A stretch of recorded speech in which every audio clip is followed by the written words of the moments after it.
Steve, est-ce que tu peux nous raconter les circonstances de ton arrestation lors des manifestations à Lomé? Steve Rouillard est un comptable et militant politique français de 44 ans originaire de Guadeloupe, qui a récemment attiré l'attention internationale suite à sa détention de 8 mois au Togo. Rouillard a été libéré des autorités togolaises le 31 décembre 2025 et est rentré en France le 1er janvier 2026.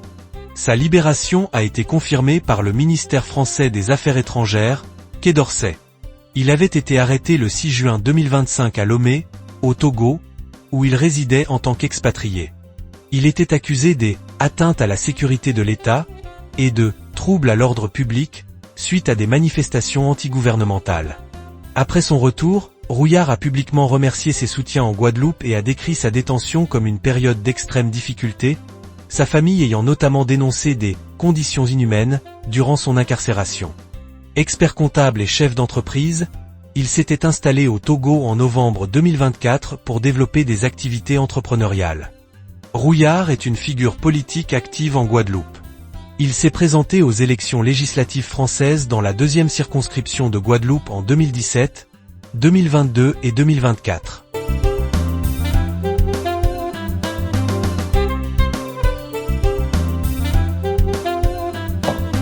Steve, est-ce que tu peux nous raconter les circonstances de ton arrestation lors des manifestations à Lomé? Alors, j'ai été arrêté effectivement le 6 juin, suite à l'appel, suite à votre appel en fait. Suite à votre appel, suite aussi à l'appel d'Amron. Et donc j'ai été à la manifestation du 6 juin et malheureusement j'ai été arrêté en marge de la manifestation. La manifestation s'est terminée sur les coups de 11 heures. Bon, on n'était pas très nombreux, mais ça s'était plutôt bien passé. Et malheureusement, au lieu de rentrer chez moi directement, je suis resté à traîner. En fait, j'attendais un camarade qui vienne me chercher. Et en fait, les heures ont passé. Et vers 14 heures, j'ai un autre camarade qui me contacte. Et bon, et en fait, c'était un espion. Mais bon, je suspectais que ce soit un espion. Mais bon, je lui ai dit bon, je lui fais confiance quand même. Et effectivement, vers 14 heures, je lui ai indiqué ma position. J'étais, peut-être à aller 500 mètres, 1 kilomètre, je veux dire 1 kilomètre, on va dire, du lieu de la manifestation à GTA. Et puis quand j'ai indiqué le lieu, il trouvait pas. Et ensuite, j'ai donné le téléphone à une dame qui vendait de l'essence. Et elle lui a indiqué précisément où j'étais. Et lorsqu'il m'a rejoint, peut-être 5-10 minutes après, le temps que je sorte pas de ma cachette, mais de là où j'étais, il y a eu un camion de gendarmerie avec 6 soldats à l'intérieur et un véhicule avec 4 gendarmes qui m'ont arrêté, quoi. Ils m'ont menotté, ils m'ont envoyé au SCRIC. Ok, d'accord. Bon, quand ils t'ont envoyé au SCRIC, quelles sont les accusations précises? Alors, voilà, qu'est-ce qu'on te reproche réellement? Alors, on m'a reproché d'être le coordinateur du M66 et je confirme que moi je suis un militant. Je me considère comme un allié du M66, mais je suis pas membre du M66. Voilà, et donc ils m'ont accusé d'être un coordinateur en fait du M66 au Togo. Ensuite, j'étais accusé, ils m'ont accusé aussi d'être un espion français, que moi je suis un militant panafricaniste et qui est contre les injustices, quoi. Et donc j'ai été accusé par le juge d'instruction de trouble à l'ordre public. Ensuite, j'ai été accusé d'organisation de manifestations non autorisées et de diffusion de flyers, quoi, en quelque sorte. Et le plus grave, j'ai été accusé de complot contre l'État, parce qu'effectivement, dans mon téléphone, ils avaient trouvé 2 messages que j'avais envoyés à une personne, et où je disais qu'on allait purger le gouvernement et faire partir le président. Mais bon, c'était juste comme un cri de guerre, quoi. Et puis j'ai envoyé ça juste à une personne, quoi, à 2 heures du matin, la veille de la manifestation. C'était pas du tout, voilà. C'était plus comme pour motiver, quoi, comme dans avant un match de foot, vous voyez. Donc voilà, j'ai été accusé, voilà les 3 points pour lesquels j'ai été pour lequel j'étais attaqué. Alors en fait, rapidement, en vrai de vrai, hein, en fait, pourquoi ils m'ont retenu si longtemps en prison? Je le dis, je joue la transparence, hein. C'est que en fait, ils sont tombés sur une vidéo que j'avais faite et où j'apparais masqué et je critique la politique du président. Mais j'étais très très dur, sans insulter. J'étais très très dur. Et en fait, mais comme il y avait Amron, il y avait le M66, il y avait beaucoup de jeunes qui faisaient des vidéos contre le président. Alors j'ai dit bon, je vais pas tirer sur l'ambulance. Donc du coup, cette vidéo, je l'ai pas publiée et j'ai dit à mon camarade de la supprimer.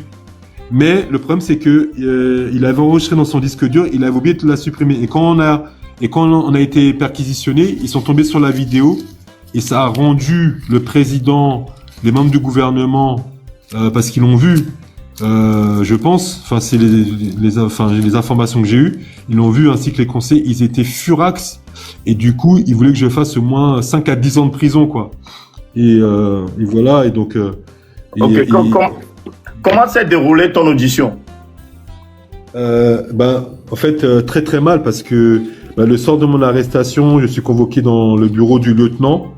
Donc, en face de lui, il y avait le commandant du SCRIC et un adjudant-chef.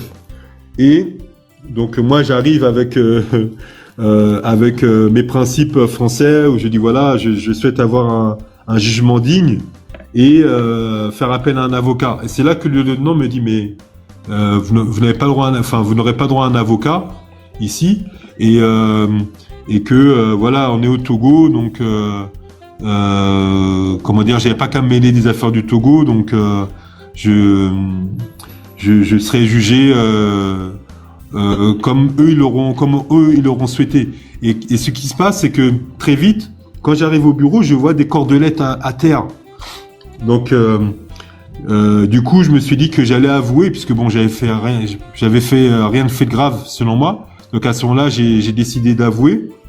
Et quand j'ai avoué qu'effectivement j'avais participé à la manifestation, je pense que le commandant, il était un peu déçu parce qu'il voulait me torturer.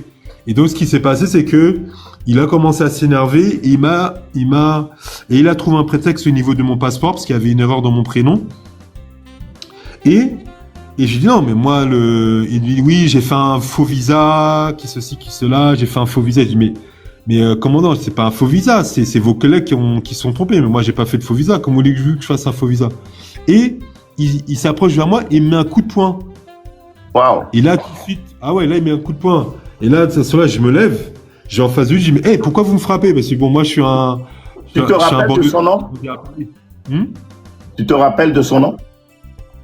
Non, franchement, j'avoue quand même pour sa sécurité, bon, je vais pas le révéler. En plus, je suis pas sûr de son nom. Je crois savoir, mais je suis pas sûr. Ouais, donc, ouais, je peux pas malheureusement. Ok, vas-y, continue. Et donc, je me lève près de lui et je lui dis mais pourquoi vous me frappez? Pourquoi vous me donnez un coup de poing? Je vous ai rien fait. Vous avez eu le coup de poing à quel niveau, s'il vous plaît? Au niveau du visage, gros coup de poing. Hein. Pendant 2 semaines, je sentais un peu une dent qui bougeait. Et j'avais une douleur à une dent. Et j'ai dit mais je vous ai rien fait, vous n'avez pas me frapper. Et j'avoue, j'allais lui remettre son coup de poing. Parce que moi, je tolère pas qu'on me fasse n'importe quoi. Et donc, c'est à ce moment-là, le lieutenant m'appelle, dit Rouillard, asseyez-vous, retournez à votre place. Et il appelle un gardien, ils m'ont menotté.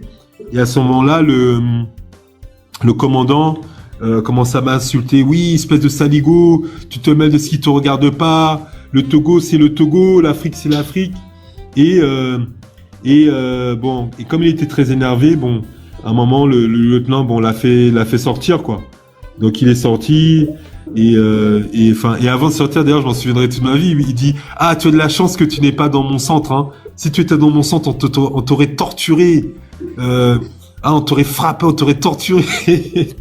je sais pas s'il m'a dit jusqu'à la mort ou quoi, mais enfin, bref. Ah, franchement, j'avoue, là, à ce moment-là, j'avais peur. Mais heureusement, ils l'ont fait sortir. Et après, je me suis retrouvé seul avec le lieutenant et l'adjudant. Et après, ça allait. Mais moi, en tout cas, c'est vrai que j'avais promis de ne pas parler par rapport à mon dossier. Mais c'est vrai que je n'aime pas les injustices. Et c'est vrai qu'au SCRIC, j'étais confronté à un nombre invraisemblable de détenus qui se sont fait torturer. Torturer. Et même, j'ai vu même des jeunes filles se faire torturer, quoi. Franchement, c'est un scandale. C'est vraiment un scandale. Voilà. Mais Steve, est-ce que tu peux nous dire plus en détail comment ils torturaient les gens? Dis-nous en détail vraiment tous les trucs qui t'ont choqué pendant ta détention, s'il te plaît. Alors, déjà, il y a une chose qui m'énervait avec eux, c'est qu'ils torturent les gens avant de faire une enquête ou avant de faire une enquête et d'avoir des preuves. Et donc, ce qui fait que souvent, ils torturaient des innocents, quoi. Bon, ça arrivait qu'ils torturaient des bandits. Donc à ce moment-là, bon, j'étais un peu embêté pour eux, mais à la limite, ça passons. Mais souvent, le pire, ils torturaient des innocents. Et donc, qu'est-ce qu'ils font? Ils vous mettent assis par terre. Ils allongent et ils vous font allonger vos jambes. Et ils vous mettent une chaise au-dessus de vos jambes pour que vous puissiez pas bouger. Ils vous menottent les bras. Et il y en a un. Ils vous mettent les bras derrière le dos. Et ils vous menottent derrière le dos. Et vous avez un agent qui vous tient les menottes à terre, quoi, avec son pied, qui tient les menottes, qui appuie sur vos menottes avec son pied, et pendant ce temps-là, il vous fouette le dos avec des cordes là, des cordelettes là de la marine, et il y a un autre gardien, il fouette sous les pieds, ça fait mal, il fouette sous les pieds, et des fois il fouette même avec un bout en fer, parce que au bout des cordelettes il y avait un genre de crochet en fer, quoi, d'anneau en fer, un genre d'anneau en fer pour maintenir la cordelette. Et de des fois, oui. Comment? C'est de l'aluminium au bout de la corde, je connais ça bien. Ah, ok, ouais, et il frappe en dessous des pieds avec. Et en même temps, il y en a un qui vous frappe le dos avec une cordelette, et il y en a un autre pendant ce temps-là qui vous met des coups de poing, des gifles, ils vous tapent sur la tête pour avouer. Et ils font ça, ils peuvent faire ça pendant une demi-heure, 20 minutes. C'est et donc moi j'étais scandalisé, quoi. J'étais scandalisé. Et donc voilà, je sais pas si j'ai répondu à votre question, mais. Mais attends, ils faisaient ça devant toi? Comment? C'était dans la même cellule ou comment ça se passait? Non. À ce moment-là, ils font ça. En fait, si vous voulez, au SRIC, il y a vous avez les cellules qui sont au rez-de-chaussée. Et à l'étage, vous avez les bureaux des officiers. Donc, quand vous êtes interrogé, ils vous font monter au premier étage et ils vous torturent dans leur bureau, quoi. Ah ouais, ils vous frappent et tout, c'est horrible. Ils frappent pendant que vous êtes monté. Moi, c'est pourquoi, c'est parce que c'est les témoignages des co-détenus.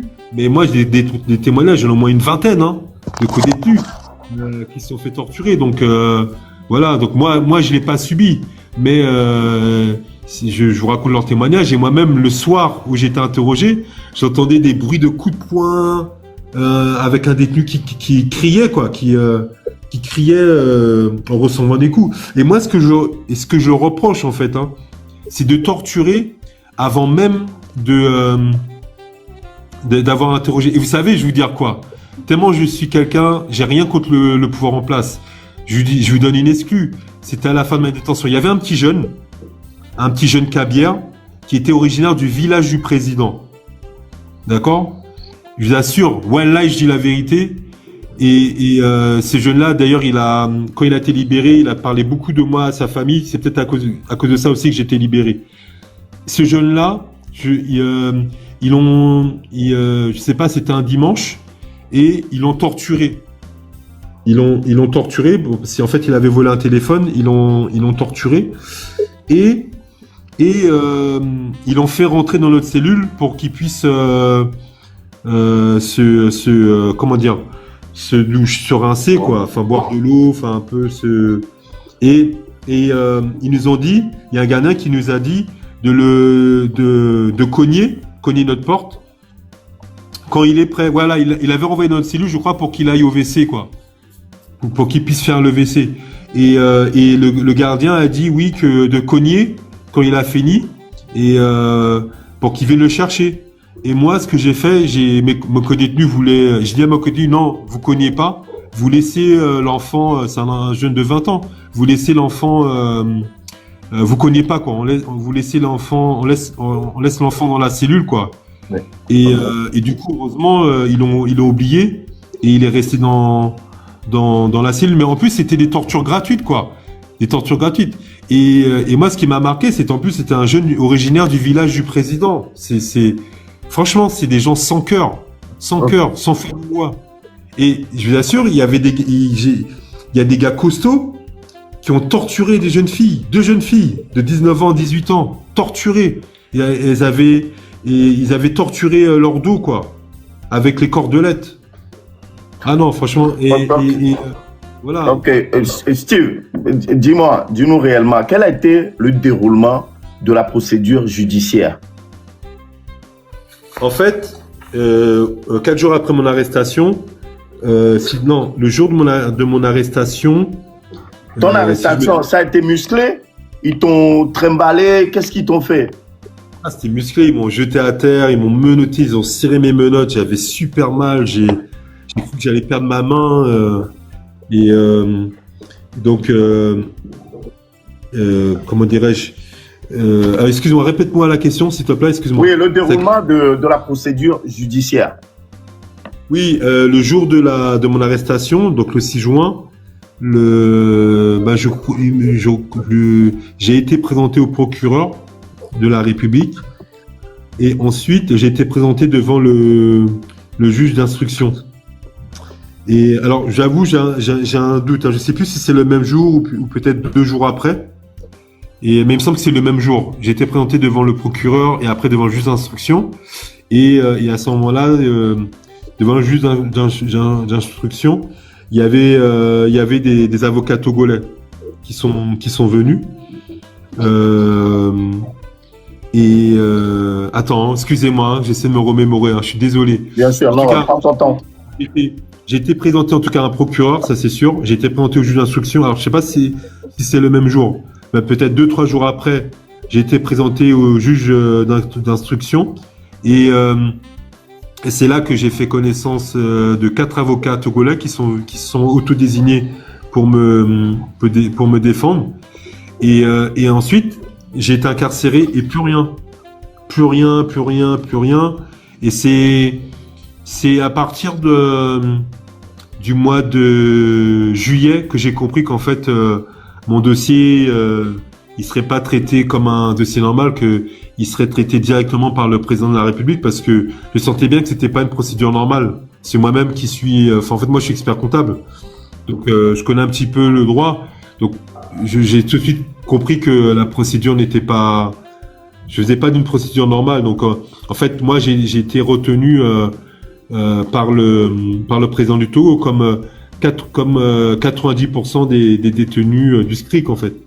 Okay. On fait pas l'objet d'une procédure normale. Tout ce qui concerne djihadisme, politique, et même, je crois, tout ce qui est sexe et tout ça, sexe et tout ça, c'est géré directement par...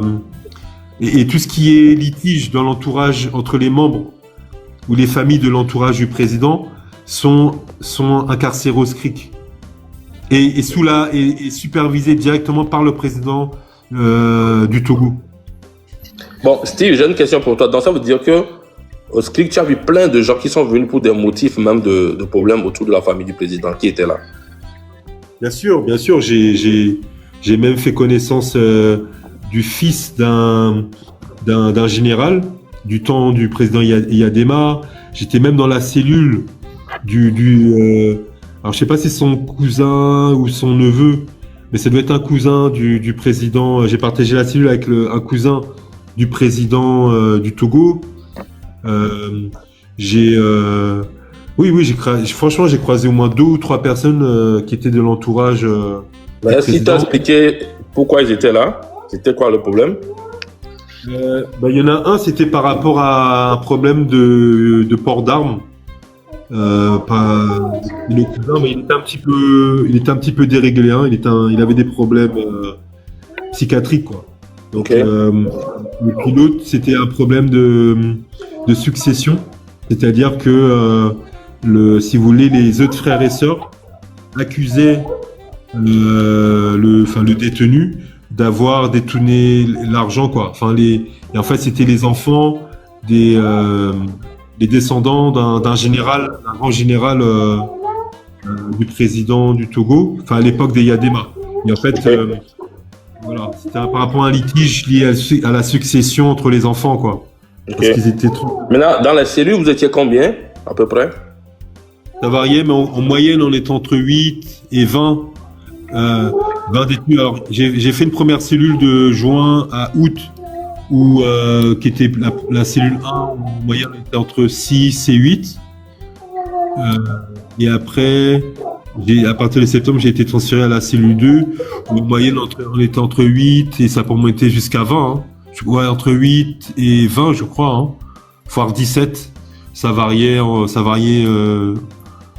fonction des semaines ou en fonction des jours. Mais c'est vrai que les conditions étaient très difficiles parce que il n'y avait pas de ventilateur, il n'y avait pas de télé, on dormait à même le sol, on mangeait que 2 fois par jour, midi et soir. On n'avait que 5 minutes pour manger, des fois que 2 minutes pour manger. Les douches étaient bouchées, donc on devait vider l'eau dans les toilettes. Moi, j'ai attrapé des infections. J'ai attrapé des infections au niveau des parties génitales, entre les jambes, même dans l'anus, quoi. On a attrapé des plaies parce que on essaie de nettoyer, mais c'est pas aux normes, quoi. Si vous voulez, les cellules ne sont pas adaptées pour accueillir des gens tout simplement. Des êtres humains, quoi. Des êtres humains c'est adapté pour 48 heures, 72 heures, mais c'est pas adapté pour accueillir des personnes pour 15 mois, 13 mois, 7 mois. Steve, justement, en parlant de ça, est-ce que tu as fait connaissance d'un prisonnier politique au nom de Jean-Paul Omolo? Oui, bien sûr, il était en face de ma cellule. Et bon, il faisait en sorte soigneusement qu'on puisse pas se croiser, mais donc on se croisait le soir quand moi je dînais et lui il rentrait dans sa cellule. Et je tiens vraiment à vous dire que c'est vraiment un vrai combattant parce que il est très courageux. Ça va faire là il attaque sa 5e année d'enfermement au SCRIC. Sa femme vient matin, midi et soir, 7 jours sur 7. Vraiment. Il a une femme formidable, lui il est courageux, il m'a donné plein de conseils, c'est grâce à lui que j'ai pu sortir parce que si vous voulez, je pense que leur stratégie c'était de faire en sorte que je reste plus longtemps, quoi. Et donc à chaque fois il me donnait des conseils pour ne pas m'énerver. Quand à un moment j'avais perdu jusqu'à 40 kilos, il m'a conseillé de manger, il me donnait plein de conseils, c'est vraiment un homme extraordinaire. Et je lui ai dit, moi en tout cas je m'étais dit que le jour où je sortirais, je ferais tout pour le faire libérer. Et ça, c'est pourquoi effectivement, bon, j'avais signé un accord de trêve avec le président du Togo. Mon père, entre guillemets, avait signé un accord de trêve avec le président du Togo pour que je sois libéré. Mais j'avoue, j'ai décidé de sortir de cette trêve tant que tous les détenus politiques ne seront pas libérés, quoi. Et notamment Jean-Paul Oumoulou, qui est vraiment, encore une fois, un vrai combattant, un vrai frère. Et si vous pouviez aider sa femme, parce que vraiment, c'est très très dur. Elle est très courageuse et voilà, quoi. Ouais. Est-ce qu'il était bien portant? Il était dans quel état? Pas trop. Il prend plein de médicaments. Moi, je voyais, il boitait. Franchement, malheureusement, nous, on se disait que c'est un gars, quand il va sortir, il va pas vivre longtemps, quoi. Wow. Parce que, il est pas bien, quoi. Il est pas bien et je trouve que c'est totalement injuste enfin, la durée de sa détention par rapport à la faute qu'il a commise. Je suis d'accord que c'est pas bien, c'est interdit d'insulter un président, mais de là à le faire condamner à 10 ans de prison sans être même jugé. Vous savez, il n'a pas été jugé, il a même pas vu un juge. Il est fermé comme ça au SCRIC, ça c'est un scandale. J'ai honte. J'ai honte d'être noir, excusez-moi, hein, mes frères, hein, mais j'ai honte d'être noir, le fait d'avoir vu ça. Moi, j'ai grandi enfant, je suis né enfant, j'ai vécu le racisme, je vais pas être trop long, mais j'ai même le pire des racismes, m'aurait jamais traité de la sorte son pire ennemi. Jamais. Et de voir un noir qui fait ça, qui fait le tour du monde, faire des discours pour défendre les afro-descendants. Voilà, donc oui, c'est un scandale. Voilà. Mais est-ce que tu remarquais que lui, il avait un traitement un peu plus dur ou bien tu penses que... Est-ce que bon, en général, est-ce que certains détenus étaient traités plus dur que d'autres? Oui, il avait un meilleur traitement que nous. Déjà, il avait sa femme, il avait la possibilité que sa femme lui emmène le repas tous les soirs. Il mangeait devant sa femme, il l'autorisait à manger devant sa femme le midi. Le soir, il avait la possibilité de manger dans sa cellule. Nous, on mangeait, on devait manger dans un couloir sur un banc. Et on avait à peine 5 minutes pour manger. Bon, lui, quand même, il pouvait manger. Il pouvait prendre son temps pour manger. Il pouvait rester plus longtemps. Enfin, on lui laissait plus de temps au niveau du repas. Mais je pense aussi je crois qu'il a une natte aussi dans sa cellule. Mais voilà. Mais autrement, il pouvait pas sortir comme nous. Il est enfermé comme nous. Et lui, voilà, c'est vrai qu'il a un petit traitement de faveur. Mais encore une fois, ça va faire 5 ans qu'il est là, quoi. C'est trop. Il a la barbe rasée, il a les cheveux rasés ou pas? Non, il a une grosse barbe. Il est méconnaissable. Hein. Il a une grosse barbe avec beaucoup de cheveux. Il est grisonnant, cheveux grisonnants, barbe grisonnante. Ouais, mais on voit ça fait 5 ans qu'il s'est pas rasé. Presque 5 ans. Ah, ok, bah, ça doit être pour ça, hein. Il a une grosse barbe. Je me demandais comment il faisait. Il a une grosse barbe et tout, donc voilà. Quand tu toques un micro. Et Steve. Oui. Okay. Mais quand vous dites que vous l'avez vu, il est en train de boiter, ça dit, il marche avec calme, ou bien tu peux un peu décrire son image aux Togolais qui n'ont pas le choix qui n'ont pas eu la chance de le voir. Tu peux lui décrire de la tête aux pieds, comment il se comporte, comment il parle. Est-ce qu'il y a de l'espoir pour sa vie, là ou à la sortie? Tu peux nous parler un peu de ça, s'il te plaît? Non, il a beaucoup d'espoir, il est très positif. Il discute avec les gardiens, il discute avec les officiers. Il a toujours une touche d'humour et comment dire, oui, il boite un petit peu, quoi. Il boite un petit peu. Il a un petit bide, un petit ventre. Il a un peu comment dirais-je, il est un peu grassouillet, quoi. Mais non, il n'a pas de canne quand même.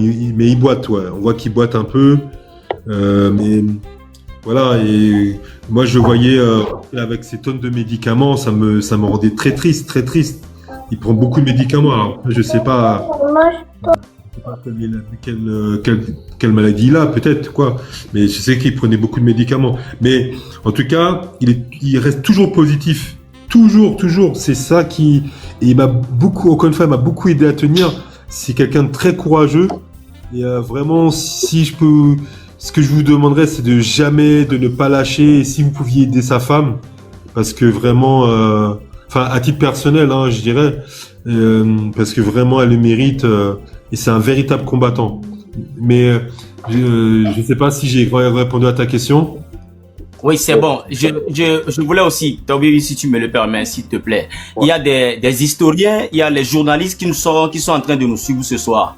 Je voulais revenir un peu en arrière, s'il te plaît, Steve.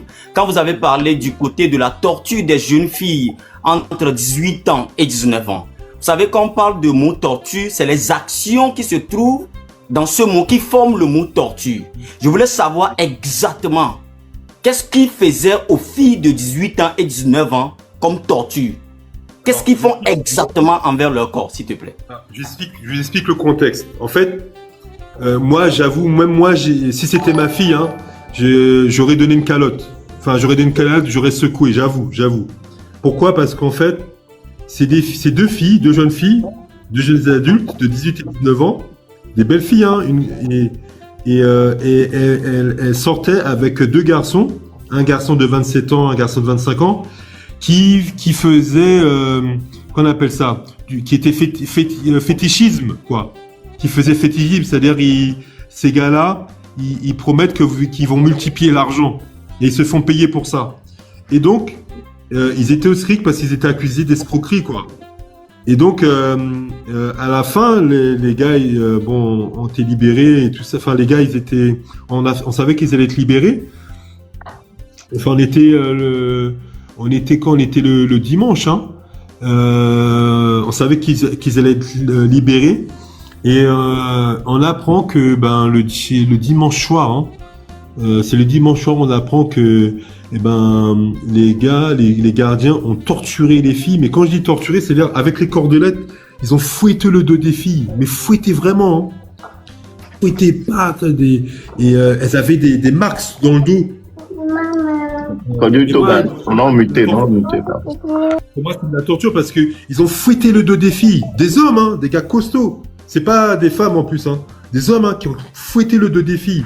Alors encore une fois, si c'est ma fille, j'aurais puni, hein. Je l'aurais secoué quand même. Mais pas de là à fouetter le dos des femmes, quoi. Oh. Et elles avaient des marques dans le dos. Et donc moi qui suis français, quand je vois la France qui fait tout un speech pour les violences faites aux femmes, les féminicides, et que je vois que la France soutient ce pays-là, mais j'ai honte. Je le dis. Ils ont qu'à venir m'arrêter, me faire un contrôle fiscal. J'ai honte d'être français. Quand je vois ça, j'ai honte. J'ai honte. Et je me suis promis que j'allais révéler ça. Je vous avoue que quand j'étais massif, j'ai dit non, je vais pas le dire et tout. Mais là, j'ai dit non, je dis c'est parce que je veux pas que ça recommence, ça arrive encore. Donc pour moi, c'est de la torture parce qu'il fouettait le dos des filles. Il frappait fort. Ok, bien avant, Steve. On va donner la parole. Oui, après j'ai des questions. Hein. Oui, bien sûr. Je vais te donner la parole. Je t'ai vu. Bien avant qu'on revienne, on va donner la parole à Zaga. Et après, on reviendra sur les démarches faites par ta famille envers le gouvernement français, d'accord, pour obtenir ta libération. Zaga, ta question. Ouais, ma question, en fait, c'est de savoir comment a été négociée ta libération. Ah, très, très, très, très bonne question. En fait, je vais pas être très long, mais je vais synthétiser. Alors, en fait, ce qui se passe, c'est que, et c'est l'erreur monumentale du président du Togo. Lui, il pensait que, excusez-moi, c'est pas pour être arrogant, mais il pensait que j'étais le petit Togolais lambda comme ça, qu'on arrête, qu'on va torturer et qu'on va enfermer et que y aura pas de répercussions pour lui, quoi. Et donc, qu'est-ce qui s'est passé, c'est que déjà, le premier à croire en ma culpabilité, c'était le ministre de la Justice. Parce que il connaît, je le dis, je m'en fiche, il connaît mon cousin depuis l'âge de 8 ans. Il était, à l'époque, il vivait en France, il était éducateur de rue et il connaissait mon cousin Germain, quoi. Depuis l'âge de 8 ans. Donc, mon cousin l'a contacté dès le mois d'août, il lui a envoyé un message sur Facebook, il lui a demandé de faire en sorte de me libérer. Donc, du coup, il a été le premier à croire ma culpabilité, à mon innocence. Et donc voilà. Et donc, pour en arriver là, en octobre, il est monté à Paris. Et donc, il avait pu négocier auprès du gouvernement togolais et du président ma libération. Mais en fait, en toute transparence, mais c'est pas lui, c'est pas de sa faute. C'était dans le cadre des négociations qu'il avait obtenu, l'accord qu'il avait obtenu du régime togolais. Tu parles d'Adjourouvi, on est d'accord? Ouais, voilà. Il faut que tu précises. C'est le ministre de la Justice. Et donc, il a demandé à son homologue que je sois libéré en échange de votre extradition à vous, 8 membres à vous les membres du M66. Qui, par exemple, le nom, s'il te plaît? C'est-à-dire, non, je sais pas. Moi, c'est l'information que j'ai, c'est que ça concernait 8 membres du M66. C'est sûr qu'il y avait Zanga dedans. Après, les autres, je sais pas, je connais pas vos noms. Moi, et c'est ce que j'ai dit à mon avocat. Moi, je vous connais pas. Moi, je suis que sur TikTok. Je suivais Zaga sur Facebook. Moi, je vous connais pas. Je connais pas, moi. Ouais, je sais, parce que pourquoi c'est en prison, au mois d'août, j'ai appris qu'il y avait l'homme 66. Je sais même pas si ça existait. Bref.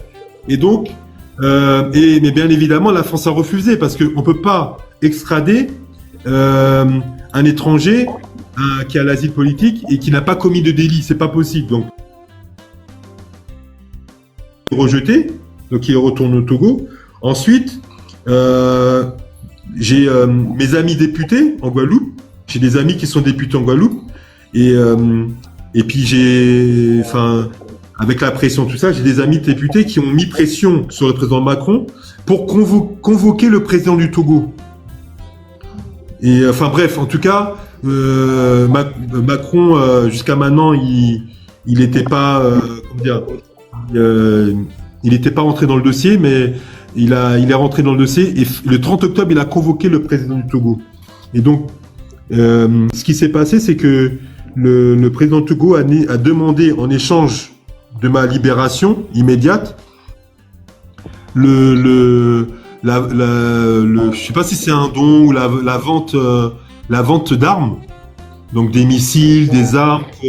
Donc il avait invoqué que c'était pour lutter contre le djihadisme et pour la sécurité intérieure. Et Macron lui a dit OK, il n'y a pas de souci. Donc il n'y a pas de souci pour la livraison des armes. Et après il a demandé aussi mon échange contre Zaga, l'artiste Zaga Bongo, c'est ça? Et le président Macron a dit c'est pas possible parce que moi je suis président de la France, certes, mais moi j'ai pas la main sur la justice et en plus de ça il n'a pas commis de délit, donc on peut pas l'extrader quoi.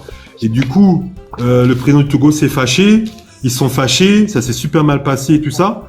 Et au dernier moment, même le président du Togo, apparemment, il a même quitté la table, il est parti. Et c'est le président du Français qui l'a rejoint, qui l'a rattrapé. Il a dit, écoutez, on garde le contact, on essaie de voir ce qu'on peut faire.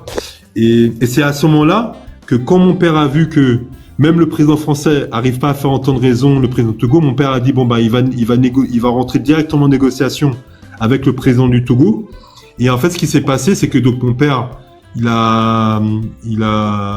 mon père, en fait, ce qui se passe, c'est que le monde est petit. Il a su que Claude Issard organisait un grand événement au mois de décembre au Togo. Et donc mon père a contacté Claude Issard. Il a demandé à Claude Issard, je résume, hein, il y a d'autres personnes qui sont intervenues, mais je donne les moments clés, quoi. Et Claude Issard a dit OK. Et il faut savoir que Claude Issard, en fait, mon père connaît Claude Issard depuis que je suis bébé. Je crois que j'étais même pas né. Ils sont amis, ça fait plus de 40 ans. Parce que mon père, c'était son manager à l'époque quand il était artiste. Claude Issard a commencé comme artiste. Maintenant, il est journaliste et tout ça, RFI, et il est dans l'événementiel. Et bref, ils sont chacun fait son chemin, mais ils sont amis, quoi, de 40 ans. Et donc, Claude Issard a dit, OK, je vais faire en sorte de faire libérer ton fils. Et il faut savoir que Claude Issard, c'est un Guadeloupéen comme moi, quoi. Et donc, Claude Issard, il est conseiller en communication du président du Togo. C'est pas son ami, mais il travaille pour le président du Togo et c'est lui qui organise les grands événements au Togo. Et notamment, c'est lui qui a organisé le 9e congrès panafricaniste. Et ce qui se passe, c'est que Claude Issard a mis dans la balance qu'il ne présenterait pas l'événement si il n'avait pas la confirmation que je serais libéré au mois de décembre. Et donc finalement, le président, le gouvernement ont accepté de me libérer. Et donc normalement ça devait se faire le 12 décembre. Après ça a été repoussé au 25 décembre et puis finalement j'ai été libéré au 31 décembre. Et c'est vrai que c'est Claude Issard qui a été la clé entre moi et mon père, puisque en fait voilà, c'était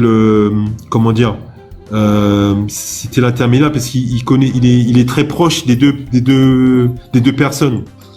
Voilà. Donc c'est comme ça, voilà les conditions qui ont fait que j'ai été libéré. Bon, ma deuxième question est que de toute façon les Claude Issard et tout ça, tous ces panafricains qui soutiennent Faure Gnassingbé aujourd'hui, pour moi, c'est des faux. Parce que eux, c'est des gens qui m'ont inspiré, en fait, à rentrer dans ces genres de combats, tu vois. Et quand je vois aujourd'hui que eux-mêmes sont en train de soutenir un dictateur, soit disant qu'ils ont besoin du port ou bien nanani nanana, quand je vois Claudicia dire, Denou a dit merci aux autorités togolaises, nanani, et j'ai écrit dans son commentaire, je dis, si Steve Rouillard avait été arrêté en France et torturé comme ça, il n'allait jamais être comme ça, il allait plutôt crier sur le régime de France et le gouvernement de France, dit que voilà, telle personne est torturée, nanani.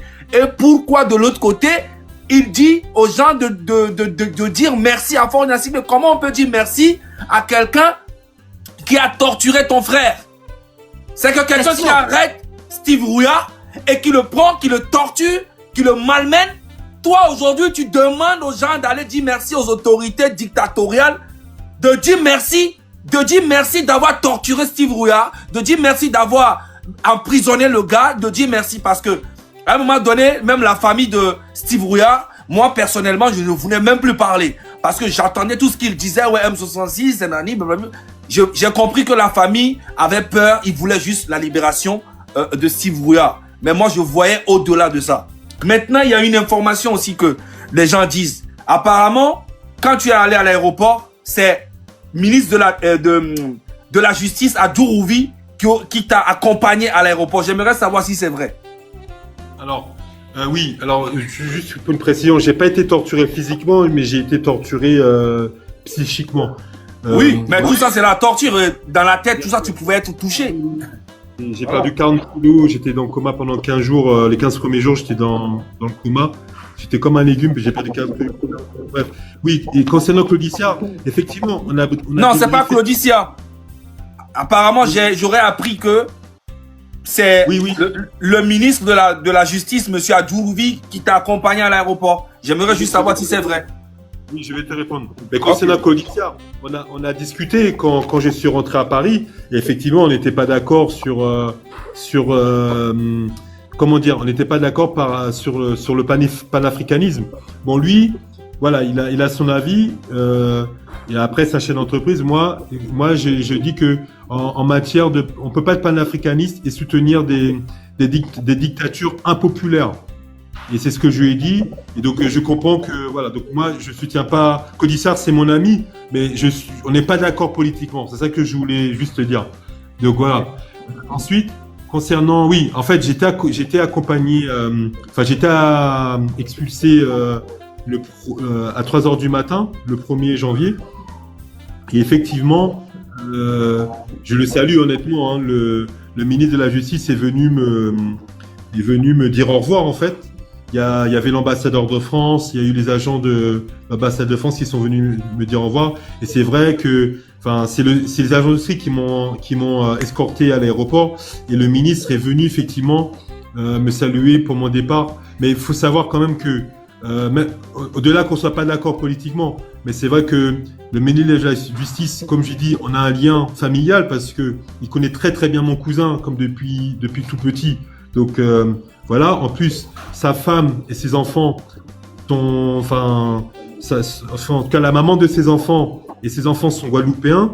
Et je sais que eux aussi, ils ont mis beaucoup de pression par rapport à mon incarcération. Donc lui aussi, ça lui causait des gros problèmes familiaux. Et il voulait vraiment que ce problème-là soit réglé parce que même chez lui, ça lui posait des gros problèmes. Parce que ses enfants me soutenaient et sûrement ses enfants connaissaient mon cousin. Donc voilà, mais il est venu me saluer en tant que ministre, mais c'est aussi voilà parce que on a ce lien, je dirais, le père familial. Attends, Kodovi, attends d'abord s'il te plaît. Et puis brûler notre bord, Kodovi. Oui. Comment? Ouais, vas-y, continue. Non, je disais que voilà, il m'a salué, il est venu me dire au revoir. Il faut savoir qu'il a vécu en Guadeloupe quand même. Il a vécu pas mal d'années en Guadeloupe. Moi-même, je suis guadeloupéen. Et c'est vrai que j'ai transmis mes excuses au président du conseil parce que moi, mon but, j'en veux pas contre lui personnellement, ni contre le gouvernement. Moi, c'est ce que je le reproche, c'est de ne pas travailler et de ne pas gérer le Togo en bon père de famille, si vous voulez. vous serez peut-être pas d'accord avec moi, mais moi, c'est pas eux personnellement que j'en veux, c'est le fait qu'ils travaillent pas et la mauvaise gouvernance. Donc, moi, j'ai dit, je transmets mes excuses, quoi, que je veux pas que ça en arrive là. Et l'autre point, et j'ai demandé effectivement au ministre de transmettre mes excuses aux membres du gouvernement, parce que bon, moi, c'est pas, moi, j'étais venu au Togo pour faire du business, vous voyez, pour créer des emplois, apporter une valeur ajoutée et participer au développement de l'Afrique. J'étais pas venu pour participer à une mobilisation, mais voilà, les choses ont fait que, voilà, moi j'ai un cœur, je suis un humain, j'ai des valeurs, je ne pouvais pas rester inactif, quoi. Je ne pouvais pas rester inactif, d'accord? Je suis un militant panafricaniste, voilà. Donc c'est dans tout ce contexte-là qu'il est venu me dire au revoir à l'aéroport. Ouais, mais on est bien d'accord que c'est parce que toi, t'as le passeport français ou t'es guadeloupéen. Parce que les Togolais qui sont même dans leur propre pays n'ont pas eu la chance d'avoir cette chance que tu as eu de sortir de là-bas, tu vois. Et c'est pour ça que moi, ces gens-là, je vais les combattre jusqu'à ma mort. Tu comprends? Même, c'est même pas une question de gérer le pays ou bien de ne pas travailler ou bien de ne pas faire. Le pays ne leur appartient pas. Soit le pays, c'est pour tous les Togolais, ok? Et ça fait 60 ans qu'ils sont au pouvoir. Et si on fait le résultat aujourd'hui culturellement, tout est mort. Ils ont fait que tuer beaucoup de personnes. Beaucoup de personnes sont allées en prison pour rien. Et moi-même aujourd'hui, si je meurs même dans ce combat, je serai très fier. Maintenant, moi, je te souhaite bonne arrivée. Je te souhaite en fait, je dis Dieu merci que tu as pu sortir dans cette situation grâce à tes relations familiales, tout ça. Mais il faut jamais oublier que ces gens-là, c'est des diables incarnés même dans le pays. C'est des gens qui n'ont pas pitié. Tu vois, moi par exemple, là, moi si on m'aurait arrêté, jamais on allait me libérer. Même 60 ans après, ils vont me torturer jusqu'à la mort parce que je parle de, tu vois, moi je suis pas, voilà, je sais pas. J'espère que tu comprends et que tu seras pas touché psychologiquement et dire que voilà, il faut leur dire merci. Ils vont rien faire. C'est des gens qui vont continuer à faire ce qu'ils ont fait à toi et à d'autres personnes et à d'autres personnes, eux-mêmes au peuple togolais, même jusqu'à la mort. Tu vois? Donc du coup, moi je dis Dieu merci que tu as pu sortir dans cette histoire-là, mais il faut jamais abandonner la lutte idéale que tu avais ou bien la vision que tu avais depuis le début sur ce pays ou bien sur le continent africain. Parce que tôt ou tard, nous tous, que ce soit les Guadeloupéens, les Martiniquais, les trucs, tous ceux qui vont se sentir africains doivent aller sur le continent africain sans avoir peur, avoir les mêmes sécurités qu'ils ont chez eux là-bas avant de retourner là-bas. Et c'est sur ce combat que nous sommes en train de faire. Merci beaucoup. Oui. J'ai une question là, monsieur Steve, s'il te plaît. Alors, juste un truc, je vais répondre à Zanga. Zanga, je suis à 100% avec toi, je te soutiens à 200%. Et qu'est-ce que j'allais te dire? Et d'ailleurs, moi, si jamais le président français, ce qui est impossible, hein, mais si jamais ils avaient accepté notre échange, je peux t'assurer que j'aurais fait en sorte que je reste au SRIC. Quitte à agresser un gardien, je m'en fous. Je voulais pas de transfert. Et heureusement, les Français ont refusé ça. Et le truc qu'il faut savoir aussi, merde, je perds mon fil. C'est pas moi qui ai choisi de partir. Moi, je voulais rester, hein. Je voulais rester au Togo au moins, 2 ou 3 semaines pour remercier mes camarades togolais. Mais c'est eux qui m'ont expulsé. Mais alors, je vous avoue que si j'étais resté au Togo, je serais resté tranquille. J'aurais pas fait de live, je serais resté dans mon coin tranquillement, quoi. J'aurais pas fait, pas fait de militantisme, j'avoue. Mais si ça tenait qu'à moi, je serais resté. Mais ils m'ont expulsé. Et c'est d'ailleurs, ils ont attendu que j'embarque dans l'avion pour libérer les 1511 détenus politiques. Ouais. Donc, dont Affectio. Donc, non, les 1511 détenus, dont les 81 prisonniers politiques et dedans, il y avait Affectio. Donc voilà, moi, j'ai été expulsé. Mais moi, je voulais rester parce que encore une fois, j'aime le peuple togolais. Lorsque j'étais libre au Togo, je naviguais entre le Togo et le Bénin. J'ai passé les 5 meilleurs mois de ma vie et je voulais pas partir. Et d'ailleurs, j'ai mes proches, ma famille, dit mais toi, tu serais jamais rentré si t'avais pas expulsé. Voilà. Donc c'est ce que je voulais dire, si je voulais répondre à Zanga. Ok. Zaga, tu as eu toutes tes réponses? Ok, merci beaucoup. Steve, je te précise qu'il n'y a pas eu 1500 prisonniers qui ont été libérés. Il y a moins de 100 prisonniers qui ont été libérés. Moins de 100. D'accord? Ah, pardon, Donc, c'est 1511. non, c'est même pas ça. Donc, c'est un gouvernement qui ne dit pas la vérité. C'est des menteurs dans ce gouvernement. Donc, je voulais savoir, est-ce qu'il y a eu un accord pour ta libération? Enfin, il y a un accord entre, enfin, il y a un accord entre deux patriarches. La France n'a rien fait pour moi. La France n'a, enfin, je sais pas qu'ils n'ont rien fait pour moi, mais bon, ils ont traîné les pieds et après, bon, il y a comme Macron qui a essayé. Quand ton père est venu à la charge, c'est-à-dire quand ton père est venu vraiment négocier, il y avait Claudicia qui était entre vous deux, entre le gouvernement togolais et toi et tes parents, mais est-ce qu'il y a eu un accord? C'est-à-dire, est-ce qu'ils ont demandé, bon, bien sûr, on va te libérer, mais il faut que tu dégages du pays. Est-ce qu'il y a eu ce genre de choses? Oui, il y a eu un accord entre eux. Mais voilà, vous savez, c'est deux patriarches, quoi. Mon père, c'est deux chefs de famille. C'est deux chefs de famille. Et en fait, oui, il y a un accord entre mon père et le président du Togo.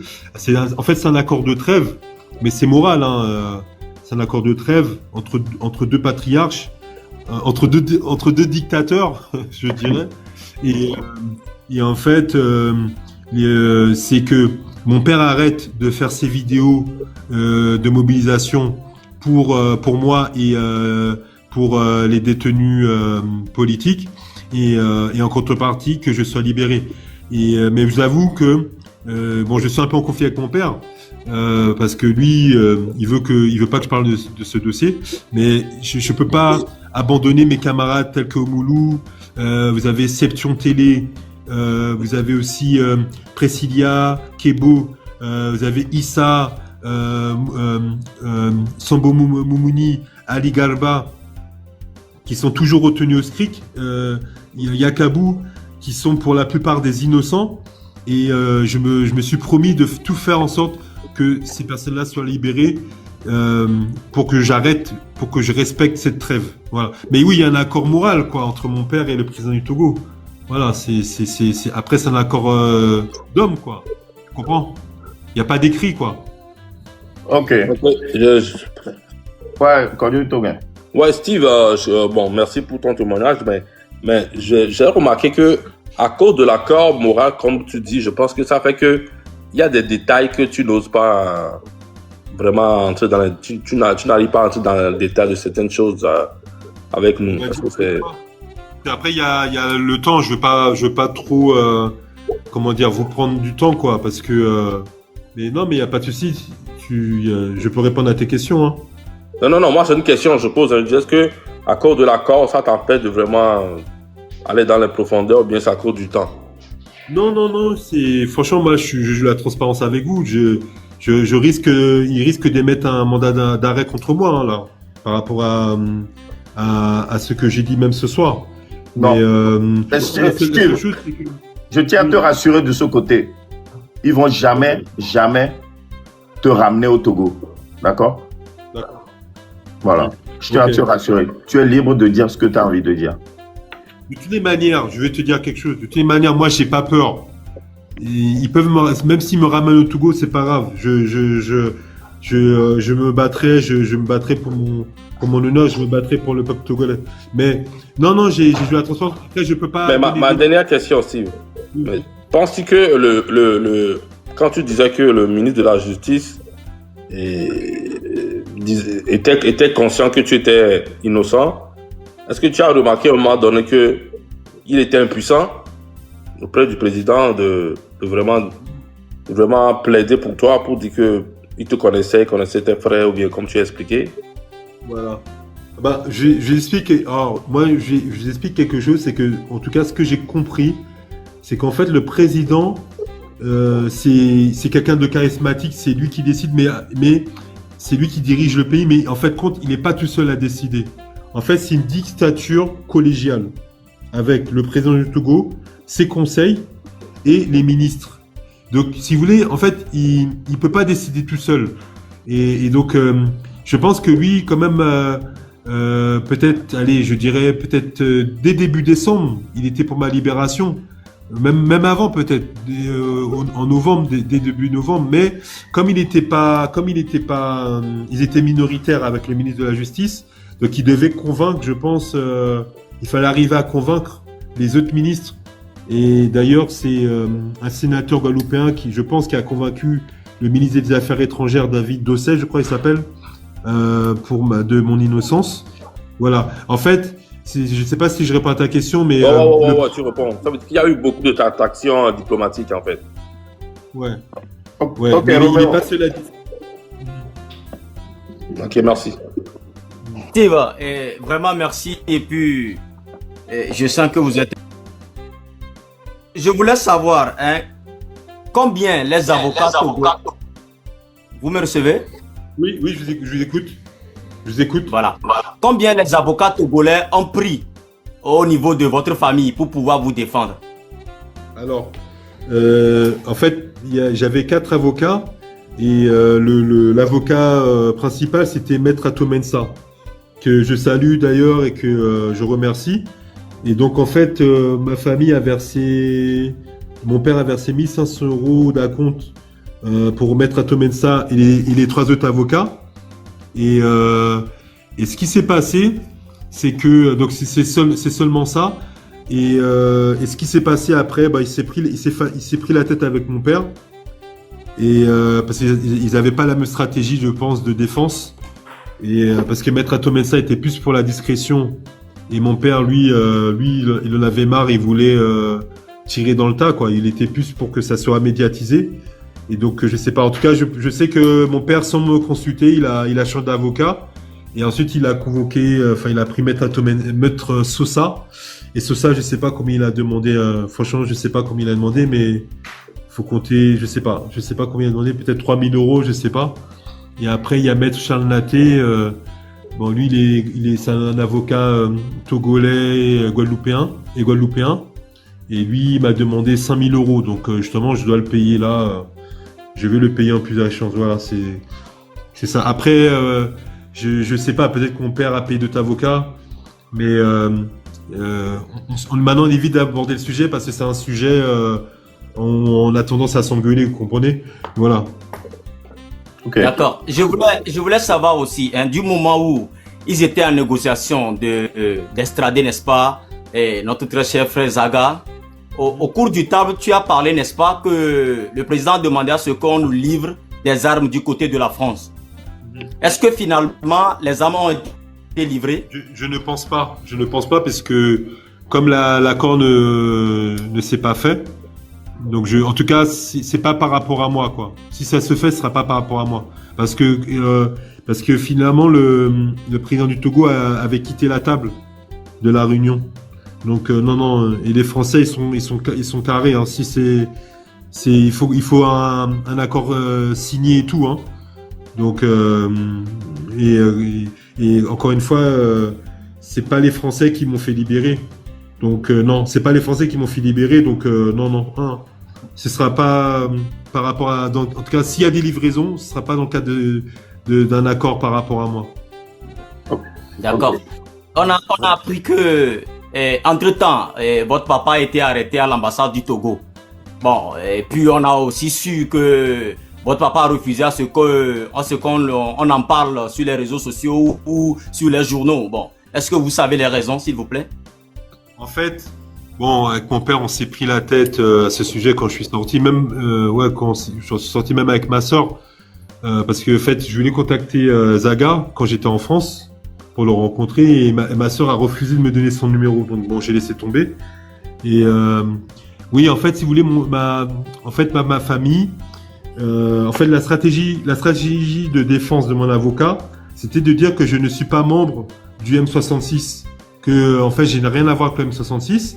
Et donc, si vous voulez, du coup, si vous voulez, il voulait pas que le régime togolais suspecte qu'il y a un lien entre moi et le M66. Donc, c'est pourquoi il voulait pas que, par exemple, vous fassiez une marche, que le M66 fasse une marche pour moi. Ou bien que le même 66, je sais pas, moi même m'envoie de l'argent et tout ça, parce que voilà, il voulait pas que je sois associé au M66. Et mais voilà, oui, je comprends aussi, voilà, mais bon, moi je redis encore une fois, je suis pas membre du M66, on est des alliés, quoi. Moi je suis un militant. mais C'est ça. je suis pas un membre du M66. Après, moi, comment dire, on est des camarades. On est Voilà. des camarades. Mais moi, en tout Vous cas, savez, je vois par, qu'il y a besoin de vous votre savez- soutien. oui, par le passé, vous savez, monsieur le ministre de la Justice, Adjourouvi, il était passé par la France 24 et clairement, aux yeux du monde entier, le monsieur, il a déclaré qu'il n'y a pas de torture au Togo, il n'y a pas de miliciens au Togo. Bon, toi, par exemple, vous avez suivi tout leur désarroi en prison là, avec tout ce que vous avez vu. De nos jours, tel que vous êtes sorti, comment est-ce que vous pouvez qualifier le gouvernement togolais devant tout ce que vous avez suivi jusqu'à ce jour? Ah, mais ouais, le gouvernement togolais. Pardon aux autorités togolaises encore parce qu'ils vont m'entendre, mais moi je suis quelqu'un de franc. C'est un gouvernement sanguinaire, diabolique, satanique et méchant. Et c'est un gouvernement, je dirais, opportuniste, quoi. C'est opportuniste, en tout cas sur le plan international. Et je suis désolé, le ministre a menti. Il y a la torture, en tout cas, moi, en tout cas au SCRIC, j'étais témoin de la torture. Combien de fois j'ai vu même un vieux de quoi, peut-être de 63 ans, 64 ans, se faire torturer au niveau des pieds. Et il a fait quoi? Il est resté quoi? 1 semaine ou 15 jours à l'hôpital, je crois. Nombre d'enfants, j'ai vu des jeunes se faire torturer au niveau des pieds, ils pouvaient pas marcher. Je vous ai dit, j'ai même sauvé un enfant du village du président. C'est peut-être Ça. grâce à lui aussi que j'ai été libéré. Parce que les gens du village du président ont dû dire non, là c'est trop quand même. Parce que j'ai même sauvé un enfant du président de la torture. Comment? Un enfant, Ma village. dernière question pour te libérer, s'il te plaît. Oui. Et aujourd'hui, hein, en tant que Steve, quelles seraient vos conditions pour les conditions sur lesquelles vous pouvez marcher pour retourner au Togo? Sur quelles conditions vous pouvez retourner au Togo en fait? Voilà ma question. Non, mais après, j'ai un petit point à rajouter, mais la seule condition pour que je puisse retourner au Togo, effectivement, c'est qu'il y ait un changement du régime. Mais là, si je retourne au Togo ou en Afrique, soit dans le meilleur des cas, je serai emprisonné, soit on va me tuer. Donc, je sais que je pourrais plus retourner en Afrique. Et moi aussi, je vais me battre, malheureusement, je vais me battre jusqu'à la fin de ma vie pour qu'il y ait un changement au Togo, parce qu'on peut pas admettre une dictature qui tue des innocents. Et moi, j'ai le mot que... Alors moi, j'aurais un petit mot, c'est que j'appelle à la libération des 67 derniers détenus politiques. Je demande la libération aux détenus du SRIC, comme Jean-Paul Oumoulou, Seption Télé, Presilia, Ali Galba, j'ai dit Issa, Yakanou, Moumouni, ainsi que les 67 ou 68 détenus politiques togolais. Et j'appelle vraiment au peuple togolais à travailler sur un projet de changement, sur une charte, sur une feuille de route, sur un programme pour un changement. Et j'appelle tous les Togolais à l'unité et à se mobiliser, ne jamais lâcher, à se battre. Je sais que c'est pas facile parce que actuellement le président règne de manière hégémonique au Togo, mais je demande au peuple togolais de ne pas lâcher, de se mobiliser. Il faut qu'on soit tous unis pour le changement, quoi, pour que le président quitte le pouvoir avec son gouvernement. Ok, merci beaucoup, Steve Ouya. Dis-moi. Zaga, est-ce qu'on peut avoir une idée du nombre de personnes qui sont en live présentement, s'il te plaît, Zaga? Bon, Steve, moi, dernière question. Attends, Quand tu étais là-bas, Romain, Cordier Togan, justement, s'il te plaît. Daga, on t'entend Micro. pas. Dame de Krandinima Sofion, amenez les connecteurs. Il y a un commentaire, mais amenez les connecteurs présentement. 30 minutes. Commentaire, mais il faut y aller au bureau, faire ses godos, les pots directs. Au delà, c'est comme Benari, Togoari. Et nous, on a amené les Adjira Togoro. Ne au Pobena. Et nous, les Jolly Togo, nous n'y aurait pas continuer. Voir, on l'a été Joe, l'entifa famille. On l'a été Joe, l'entifa parce que, et Dikolebi, il y a la France, les filles. Bena, il y a, on est sorti tout le Zagana et Ken Boé, et là, vous. Yo bé, bon ma son yo bidi jo le table ntia o le bidi baloé. Parce que et du agbele dare nya pa taminya. Mia que kem que mi le Togo minyan que le Togo président Amérique pe mou le cas na hypocrite beni. Amérique pe que le Togo présentement nya be et du agbele au mou on de pe to le Douamosé. C'est un fait. Pourquoi tu t'énerves en fait? 20 ans au pouvoir, 60 ans au pouvoir, toi et ton papa, on n'a qu'un seul stade. On n'a même pas de palais de la culture. La culture, elle est morte. Au moins, c'est que si tu faisais des choses pour le pays, on peut comprendre que tu t'énerves. Mais tu n'as rien fait. Et puis tu t'énerves. Zéro, nul. Je comprends pas en fait. Il n'y a pas d'hôpitaux, les gens meurent tous les jours au Togo. Et c'est toi qui te joues au Gangamba. Tu viens ici pour dire que non, on doit extrader Zaga avec des armes. C'est comme David Dachuno et Alon Kanava. Bombo Klato. Merci beaucoup. Ouais, merci beaucoup, Zaga. Kodjo Togan, vas-y sur ta question. Oui, Steve, j'ai une dernière question, puis après ça, on va te laisser parce qu'on a pris beaucoup de ton temps. Je voudrais savoir, quand tu étais au SCRIC, est-ce qu'il y a un membre du gouvernement qui est venu te poser des questions, à part ces commandants et ces lieutenants que tu nous as cités auparavant? Est-ce qu'il y a quelqu'un qui est venu vraiment... Non? Non. Il y a juste à la fin de mon séjour, je crois 2 ou 3 jours avant ma libération, le président du Togo est venu au SCRIC. Mais ils ont fait en sorte qu'on se croise pas. Mais non, j'ai pas été interrogé. Ah ouais, mais le président même était au SCRIC? Ouais, il est venu au SCRIC, quoi. Hein, pour souhaiter les vœux. Ok. Et je ne pas croiser parce que moi, j'aurais dit les 4 vérités, je m'en fous, j'aurais dit les 4 vérités. Ils ont fait en sorte qu'on se croise pas.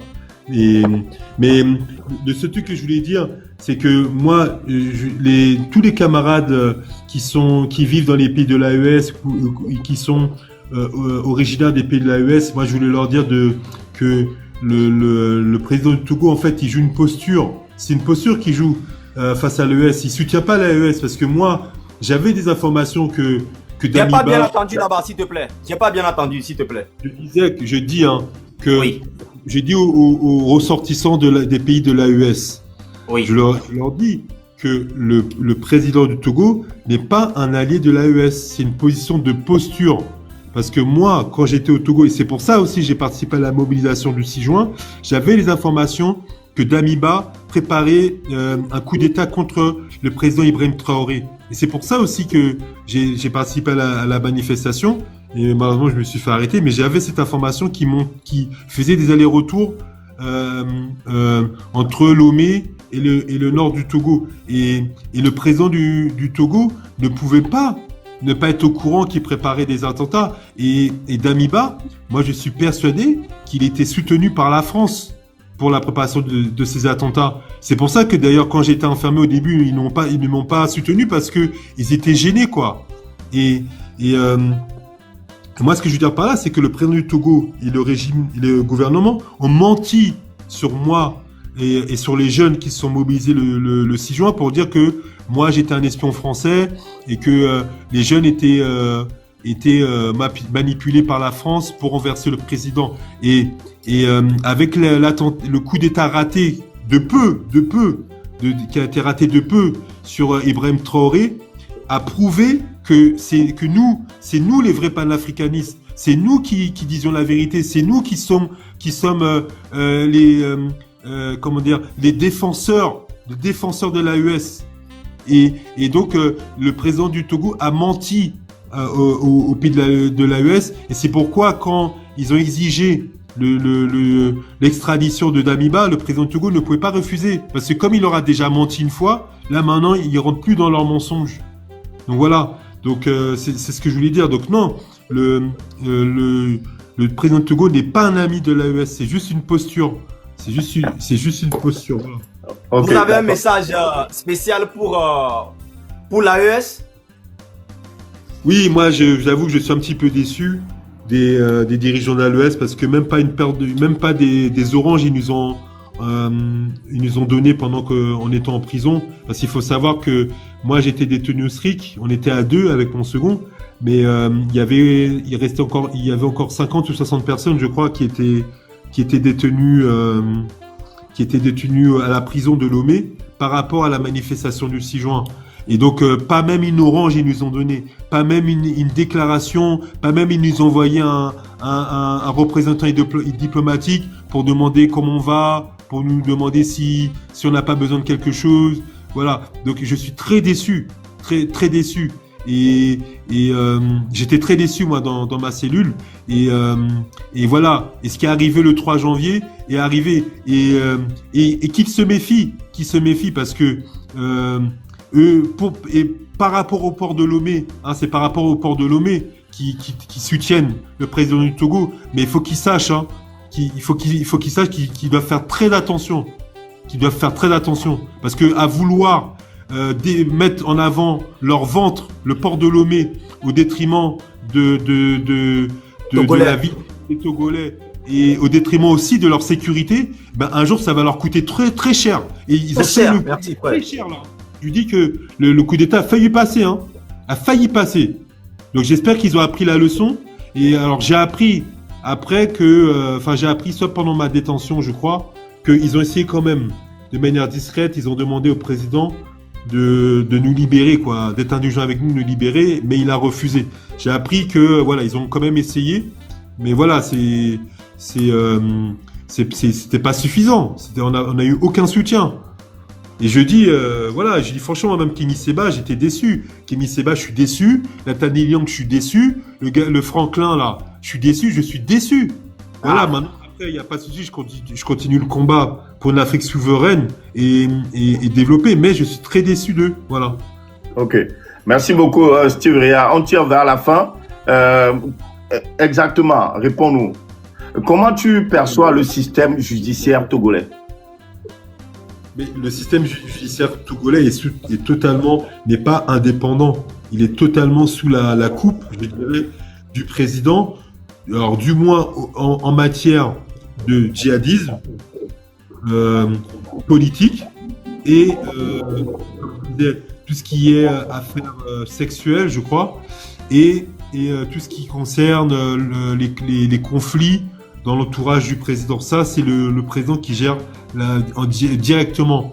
Le juge d'instruction et le procureur sont des pantins pour ces problèmes-là. Après, le reste, les problèmes de terrain, les problèmes, je dirais, liés, je sais pas moi, aux autres délits, les vols et tout ça. Bon, ça, c'est effectivement, on peut dire que la justice est indépendante. Que là, effectivement, les juges travaillent de manière indépendante. Mais pour tout ce qui est politique, djihadisme, l'entourage du président et tout ce qui est affaires sexuelles, c'est dirigé directement par le président de la République. Et c'est quand lui et lui seul décide de voler libération que vous êtes libéré.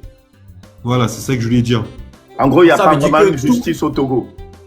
Voilà. Oui, il n'y a pas de justice. Elle est pas indépendante. Moi, le juge d'instruction, je suis désolé, c'est un pantin. Moi, en tout cas, le juge d'instruction, je suis désolé. C'est un ancien, il est plus âgé que moi, je lui dois le respect. Mais c'est un pantin.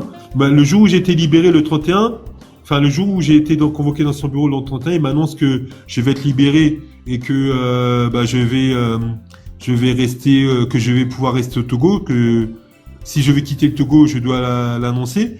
Et une fois que je suis, qu'on me raccompagne au SRIC, 2 heures après, c'est-à-dire vers 19h, j'apprends que je vais être expulsé. Bon, j'avais déjà les informations de par les agents de l'ambassade de France, donc je m'en doutais un peu. Mais quand il m'a annoncé que j'allais pouvoir rester au Togo, bon, moi j'étais content. Mais je me suis rendu compte qu'en fait c'est un pantin. C'est pas lui qui a décidé de ma libération, c'est le président du Togo. C'est le président du Togo qui a décidé de ma libération. Donc la justice togolaise n'est pas indépendante. Voilà, désolé. Je dis crûment. Bon, peut-être ça va me poser des problèmes, mais moi je dis la vérité. Enfin, moi je dis ce que je pense. Bien sûr. La justice indépendante, c'est pas une justice indépendante, malheureusement. Bon, pour un mot de fin, j'aimerais juste dire quelque chose si vous permettez. Oui. Moi, Steve, moi je souhaite aujourd'hui pour toi, parce que en fait, tu as failli te faire tuer. Tu es sorti dans quelque chose que tu peux même pas imaginer. Je sais. Peut-être que tu t'es pas fait torturer physiquement, mais tu as reçu des coups. On t'a mis dans une cellule très sale. Tu pouvais mourir là-bas. Je te jure. Là, tu es sorti de ça. Et j'espère que tu vas porter plainte contre eux. Et que tu vas vraiment rester dans ton combat. Voilà. Ici en France et Guadeloupe, tout ça, tu n'as rien à craindre. Tu peux aller même dans les pays africains, tu le sais très bien. Tu es un Français, tu peux aller partout où tu veux. Il faut rester dans le combat. Maintenant, les gens qui ont intervenu, tout ça pour ta sortie, Dieu merci que tu en avais. Mais la plupart, la grande majorité n'ont pas cette chance-là. Par exemple, un gars comme moi, on m'extrade au Togo, mais Faure Gnassingbé, il va me pendre avec mes couilles en l'air. Ouais. Et ça lui fera plaisir de me voir tout le temps, tu vois. Donc du coup, félicitations à toi et puis bon courage à toi, frérot. Ah oui, il faut surtout pas que tu ailles au Togo. Ils vont, je veux pas dire, mais ils vont te fusiller. Hein. Je te dis franchement, ils vont te torturer, ils vont te torturer. Tu peux pas t'imaginer. Ils vont te taper et ils vont te fusiller. Moi, 2 jours après mon arrestation. Steve, on va essayer de coder les mots un peu par rapport à. Ouais. C'est vrai que 2 jours après mon arrestation, l'adjudant-chef m'annonce qu'on va me fusiller, quoi. Je sais pas si je peux le dire. Oui. Et ça m'a choqué. Parce que moi, les gens disent souvent que tout ce qui se passe au Togo, du côté de la justice, de la torture, de la sortie des miliciens, du bastonnage de la jeunesse, de la violence des femmes et tout ça, les gens et certains journalistes disent que le président de la République n'est pas au courant. Ça dit, les gens font savoir à la jeunesse togolaise que tout ce qui se passe autour du Togo, que le président n'est pas au courant, que c'est ces alentours qui font tout ce désarroi. Mais de nos jours, nous sommes au courant que lui-même, il va à la table de négociation. Lui-même, c'est la justice qui nous demande permission avant d'exécuter sur le terrain. Ça veut dire que tout ce qui se passe au Togo, de tous les morts, de tous les prisonniers, Faure Gnassingbé, il est au courant de pipe et de tabac et il est responsable de tout ça. Voilà ce que je voulais dire. Merci. J'espère que tu vas porter plainte et qu'il faudrait que tu témoignes même devant toute l'Europe. Parce que ces genres de trucs, c'est des vrais combats. Tu es sorti de ça pour un but. Moi, je le sais. Et je pense que toi aussi, tu sais. Tu es sorti de là pour un but. Et c'est la nature même qui va gérer tout ça. Merci. J'ai pas pensé, mais oui, pourquoi pas, c'est une bonne idée. Après, faut que je vois si c'est recevable en termes de justice. Mais ouais, pourquoi pas, parce que moi, j'ai des enfants au bas âge et j'ai vu des enfants souffrir de faim et tout ça. Mais moi, ce que je vais compléter avec ton collègue, oui, il y a une milice. D'ailleurs, le président est au courant. Vous savez, il y a une milice. Vous savez, le soir, la milice qui a arrêté Amron, qui avait arrêté Amron. Ils étaient à 40 ou 50 fusils à la main, vraiment une honte. Mais c'est une milice qui est basée au palais présidentiel. Donc, cette milice-là ne peut pas aller chercher à Amron sans qu'ils soient au courant, puisque leur caserne, si vous voulez, elle est installée au sein du palais présidentiel. Donc, faut qu'on arrête faut qu'ils arrêtent de mentir. Il faut qu'ils arrêtent de mentir quand même. En 2026, c'est pas acceptable. Et vous imaginez, c'est une milice de 50 pays. Ils étaient à 50 personnes, fusillés à la main. Ils ont été devant Amron. Quand j'ai vu ça, et que le lendemain, après je coupe, après je vous laisse la parole à lancer le live, j'ai dit non. Je vais me mobiliser, même si je sais que c'est un traquenard, je vais me mobiliser et j'irai à la manifestation de 6 juin, d'autant plus qu'ils l'ont torturé, ils l'ont piqué pour le faire passer pour un fou. Non, c'est un scandale, Ok. On a encore 5 minutes, pas plus, et après, on te laisse. Je voulais savoir, quel message adresses-tu aux autres prisonniers politiques et aux autorités concernées? Non, moi, je demande vraiment aux prisonniers politiques de tenir bon, d'être solidaires. J'appelle le peuple togolais à aider financièrement les détenus politiques. N'hésitez pas à leur envoyer de l'argent pour qu'ils puissent s'acheter à manger, pour qu'ils puissent financer les études de leurs enfants, aider leurs familles. Et j'appelle encore une fois le gouvernement togolais, avant qu'il soit trop tard, avant qu'on lance une guerre, et avant qu'il soit trop tard, de libérer les détenus politiques, parce que pour le moment, je respecte relativement cette trêve-là. J'ai fait une entorse en participant au live du M66 un peu, on va dire. Donc j'essaie de respecter la trêve, mais si la trêve n'est pas respectée, moi je vais repartir en guerre et je suis même prêt à repartir en Afrique et s'il faut aller au Togo encore, parce que je n'aime pas les injustices. Donc j'appelle vraiment encore le régime togolais à libérer, si vous voulez, les derniers détenus politiques avant que on parte en guerre. Et moi je vais perdre, mais eux aussi ils vont perdre aussi. Et je les avais prévenus au départ, hein, qu'en m'arrêtant, ils allaient prendre des coups, ils m'ont pas pris au sérieux. Là, je les réavertis encore. Libérez les derniers détenus politiques, s'il vous plaît. Comme ça, s'il faut, on va avancer, quoi. Je dis pas que tous les problèmes sont réglés, mais en tout cas, pour ma part, je suis prêt à discuter, je suis prêt quitte à ce qu'on fasse une table ronde, je sais pas, mais voilà. C'est le message que je donne au président du Togo, Faure Gnassingbé, ainsi qu'au gouvernement, s'il vous plaît, conseillez, libérez les derniers prisonniers politiques qui sont innocents. Ils sont innocents, libérez-le. Je fais pas de menaces, hein, mais c'est, comment dirais-je, avant que il n'ait à le regretter. Voilà. Donc, s'il vous plaît, libérez-le. C'est tout ce que j'ai à dire. Libérez-les. Ok, d'accord. Steve, on va revenir vraiment en arrière. Tu peux nous dire le nom de ton ami qui t'a donné le traite? Bon, alors, bon, il s'appelle Nîmes. Alors, bon, après, on a discuté, on a fait un débriefing, comme on dit. Bon, lui, il me dit que il a été suivi, que c'est comme ça que ils sont arrivés jusqu'à moi et ils m'ont arrêté. Mais bon, je pense que c'est un espion. Après, voilà, je suis quand même en bon terme avec lui. On discute. Bon, maintenant, je vais plus militer avec lui, mais bon, on échange quand même. Bon, je veux pas qu'on lui fasse du mal parce que c'est quelqu'un qui est handicapé. Il lui manque une jambe. Donc voilà, mais ouais, il s'appelle Nîmes. Mais après, voilà, ce que je demande au peuple togolais, bon, comme il est handicapé quand même, sa maman est gravement malade, donc j'ai pas de le pardonner, hein.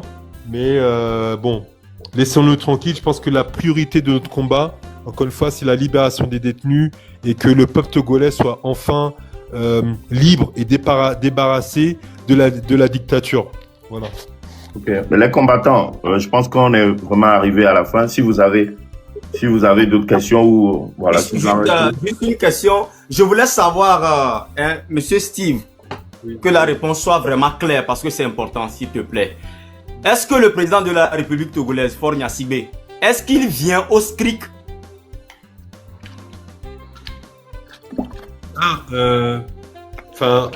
Non, il est juste venu au SCRIC, comme je dis, pour les vœux. Et ils ont fait en sorte qu'on se croise pas. Et moi, si on s'était croisés, moi, j'aurais dit les 4 vérités. J'aurais interpellé. Mais non, sinon, en tout cas, durant mon séjour, il n'est jamais venu au SCRIC. Mais je sais que le colonel réfère directement avec le président, hein, ça c'est clair. Parce que même le juge d'instruction, pour vous dire, ont peur des agents du SCRIC. Hein. Non, ils ont énormément de pouvoir. Hein. C'est vraiment toute carte blanche. Hein. Ils ont zéro limite. Hein. Ils ont énormément de moyens. Hein. De moyens matériels et de moyens financiers, quoi. Et en moyens humains. C'est vraiment un peu le FBI du Togo, quoi, comme on dit. Donc voilà, mais non, je l'ai vu qu'une seule fois. Enfin, je l'ai pas vu. Enfin, j'ai su qu'il est venu qu'une seule fois durant mon séjour. Ok. Bon, merci beaucoup. Et puis, Tawebi, on va laisser Steve Rouya. Comme ça, peut-être que dans d'autres lives, on aura le temps de sur les trucs. Mais Steve Rouya, sache que nous, on a toujours été ton soutien, hein. Ok. Et après, il y a eu des histoires que les gens veulent faire savoir que c'est nous qui avions fait qu'on t'a mis dans les problèmes et que alors que tu n'avais rien. Moi, j'ai jamais été à contact avec toi. Je te connaissais pas du tout.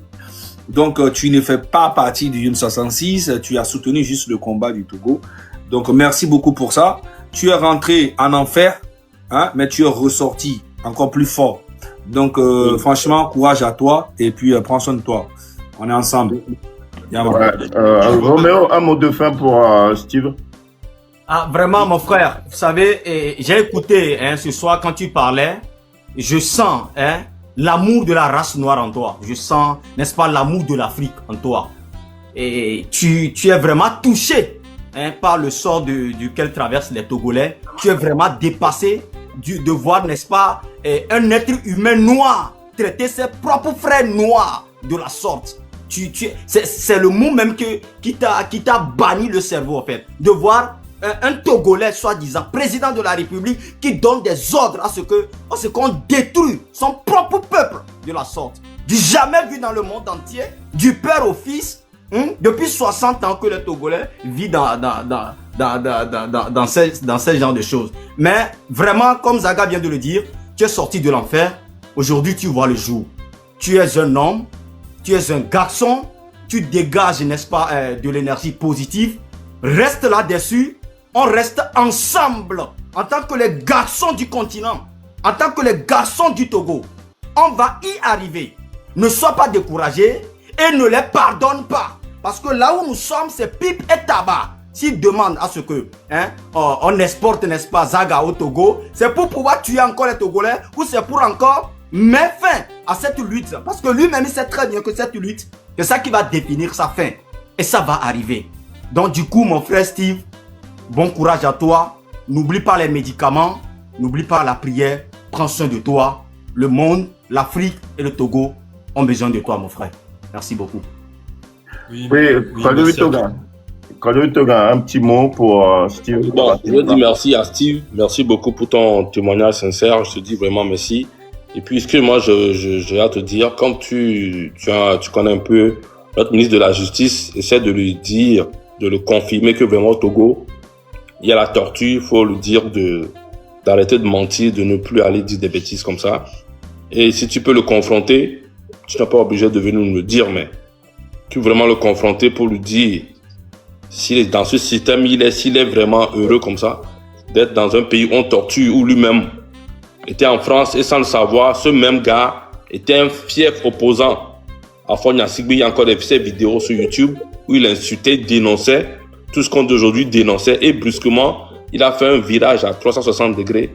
Aujourd'hui, il est là à aider la même personne que lui-même critiquait contre quelques billets de banque pour torturer les Togolais jusqu'à ce que ça tombe sur un proche de lui comme toi. Tu vois? Donc le monde est petit. Donc il faut lui dire d'enlever ses pattes dans ce truc. En tout cas, il faut le confronter pour lui dire les vraies vérités comme un garçon. Comme ça, tu le dis toujours. Reste toujours droit. Ne vends jamais tes bottes. Et on est ensemble avec toi jusqu'à l'éternité. On va trouver quelque chose au Togo. Merci. En toute transparence, j'ai laissé à mon avocat une liste de détenus du SCRIC et avec les détenus et le nombre de détenus de la prison de Lomé. Et j'ai chargé mon avocat, Maître Charles Naté, de remettre ça au ministre de la Justice.